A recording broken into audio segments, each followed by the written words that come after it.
सो एक बच्चा है and I teach him at our tuition centre here in Jammu और वो फोर्थ क्लास में है। अब बात यह है कि वो उसे जितना भी पढ़ाओ उसे कभी भी कुछ ना तो समझ आता है ना ही वो लिख के दे पाता है जो भी उसको पढ़ाया होता है। पर वो मैथ्स में बहुत अच्छा है। अब उसे आप ईवीएस पढ़ा लो, इंग्लिश पढ़ा लो, कोई कोई भी दूसरा सब्जेक्ट पढ़ाओ, उसमें वो कुछ खास कर नहीं पाता। वो जैसे the boy is standing there, अगर ये लाइन है तो वो उसको लिख लेगा THE स्पेस करके BOYISTHESTANDING स्टैंडिंग THERE देयर। वो स्टैंडिंग देयर नहीं बोल पाता, ना ही वो बोल पाता है कि the boy is standing there. मतलब कुछ भी वर्ड वो सही से नहीं बोल पाता है। इक्के दुक्के कुछ वर्ड्स होते हैं, मे बी शायद दा बोल ले, द, BOYIS। तो बहुत देर तक उसके साथ मैंने कोशिश की कि शायद वो पढ़ पाए, शायद उसे समझ आए, मैं अपने से एफर्ट डालता हूँ इसे समझ आएगा। लेकिन सच तो ये उसे नहीं आता है समझ। और at the same time he is very good in mathematics. ये देखकर ऐसे मुझे लगा कि यार हमारे देश में ऐसे तो कितने सारे और भी बच्चे होते हैं जिनका एकेडमिक्स में या फिर लिखने में वो इतने अच्छे नहीं होते, लेकिन जैसे उसका गणित अच्छा है and his father is a carpenter. और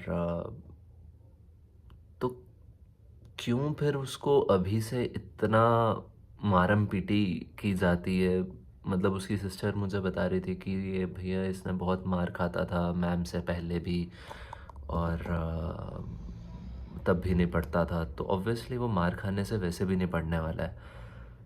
तो मैंने भी कोशिश की वैसे कि कुछ दूसरे तरीके अपनाऊं, लेकिन बैड लक, नहीं पढ़ा, नहीं पढ़ता वो उस तरीके से भी।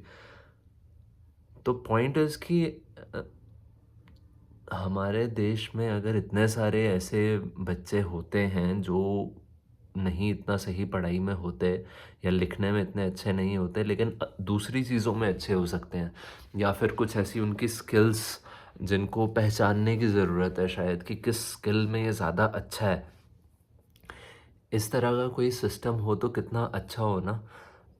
मैंने थोड़ा बहुत जो मैं जानता हूँ कि शायद चाइना में स्किल बेस्ड लेबर के ऊपर बहुत ज़ोर डालते हैं। वो स्किल डेवलप करने में बहुत फोकस करते हैं कि हर उनके सिटीजन्स की जो है स्किल्स अच्छी होनी चाहिए।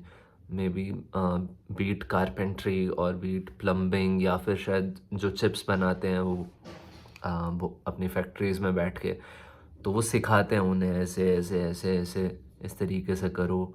और जब एक बार बंदा कोई चीज़ करने लगता है अपने हाथों से, तो आई थिंक उससे ज़्यादा और क्या उसकी लर्निंग होगी।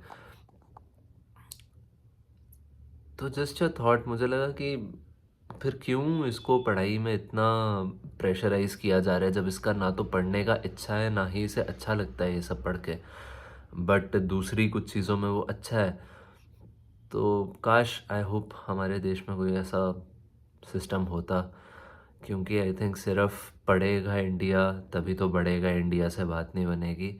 आई थिंक स्किल डेवलप करेगा इंडिया तभी तो बढ़ेगा इंडिया। इसके अलावा बताऊँ तो आज मैं रूम साफ़ कर रहा था अपना, और मैंने अपना अलमीरा को बहुत अच्छे से साफ़ किया। मैंने बहुत सारी शर्ट्स को अच्छे से फ़ोल्ड करके खाने में लगाया ऐसा। और उसके बाद आई मतलब